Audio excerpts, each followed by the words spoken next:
వంటి సీఎం జగన్మోహన్ రెడ్డి గారు జంగారెడ్డిగూడెంలో కల్తీ సారా తాగి కొంతమంది పేద కార్మికులు చనిపోతే సహజ మరణాలని చెప్పి శాసనసభ సాక్షిగా పచ్చి అబద్ధం చెప్పిన వ్యక్తి జగన్మోహన్ రెడ్డి గారు.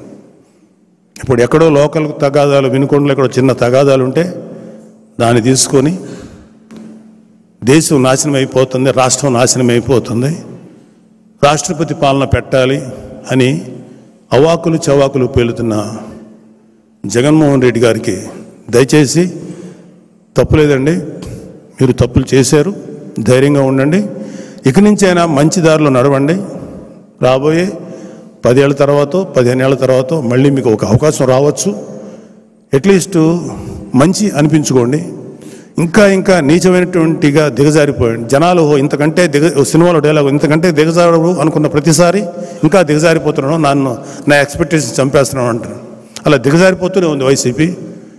మీరు కానీ మీ కార్యకర్తలు కానీ ఆలోచించుకోండి. మేము మాత్రం జనసేన ఇవాళ అధికారంలో ఉంది. అధికారంలో ఉన్నప్పుడు ఒక మాట, లేనప్పుడు ఒక మాట చెప్పే వ్యక్తి కాదు మన నాయకుడు. ఎప్పుడు కూడా ప్రజలకు అండగా, ప్రజలకి సపోర్ట్గా ఉంటారు, మీ అందరికీ వెన్నుదన్నుగా ఉంటారు. సో ఈరోజు ఈ కార్యక్రమంలో ఇది అవుట్ ఆఫ్ కాంటెక్స్ట్ అయినా ఎందుకో మీతో షేర్ చేసుకోవాలనిపించింది. Thank you very much.